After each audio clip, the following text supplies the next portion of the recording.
రాష్ట్రంలో ఫ్యాక్షన్ పాలన సాగుతోందని టీడీపీ ధ్వజమెత్తింది. మంత్రులు వారి బంధువులు సాక్షాత్తు సీనియర్ అధికారులపైనే జులుం ప్రదర్శిస్తున్నా ప్రభుత్వంలో చలనం కనిపించట్లేదని టీడీపీ నేత ఎర్రనాయుడు ఆరోపించారు. ధరల పెరుగుదలతో ప్రజలు ఎరువులు విత్తనాలు దొరక్క రైతాంగం ఆందోళనతో ఉంటే ముఖ్యమంత్రి మంత్రులు సొంత పనుల్లో బిజీగా ఉన్నారని మండిపడ్డారు. చంద్రబాబుపై ఆదికేశవుల నాయుడును పోటీకి పెడతామన్న పీసీసీ అధ్యక్షుడు డిఎస్ వ్యాఖ్యలపై మండిపడ్డారు.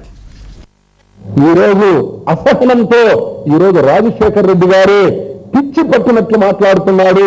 రేపు ఓటమి భయంతో ఈరోజు పిచ్చి పిచ్చి ప్రగల్భాలు పలుకుతున్నాడని చెప్పి నేను మనవి చేస్తున్నాను. ఏదో ఘనకార్యం చేసినట్టు 45 రూపాయలకి పామాయిల్, 2 రూపాయల కిలో బియ్యం, 30 రూపాయల కందిపప్పు. ఏమండి 2003లో కందిపప్పు ధర 20 రూపాయలు, పామాయిల్ ధర 30 రూపాయలు. ఈ రోజు ధరలు ఎంతండి? 300% పెరిగాయి. నువ్వు ఎన్ని వస్తువులు ఇస్తున్నావండి? 2 వస్తువులు ఇస్తున్నావు. ఎంతమందికి ఇస్తున్నావు? ముందు కార్పొరేషన్ అంట, తర్వాత మున్సిపాలిటీలంట, తర్వాత నగరపాలికలంట, తర్వాత పల్లెటూళ్ళు. అప్పటికి ఎలక్షన్లు వస్తాయి. ఏమి ఈ 4.5 సంవత్సరాలు మీకు జ్ఞానోదయం రాలేదా?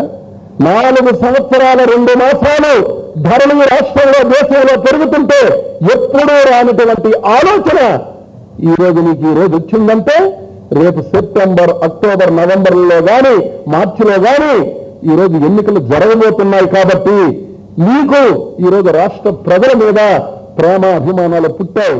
భవిష్యత్తు మా పార్టీకి, మా కార్యకర్తలు ప్రజల ద్వారా ఉంది. కానీ కాంగ్రెస్ గుర్తుపెట్టుకోవాల్సింది ఉంటే వాళ్ళకి పల్లెరాల కాలం దగ్గరకు వచ్చింది.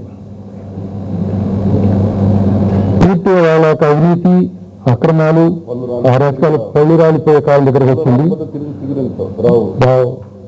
అలాంటి పరిస్థితులు వాళ్ళు ఉన్నారు. దేనికంటే నిన్న ఆదికేశవుల నాయుడు గారిని, చంద్రబాబు గారిని పోటీ పెడతామని ఏ ఆధారంతో మాట్లాడాడు?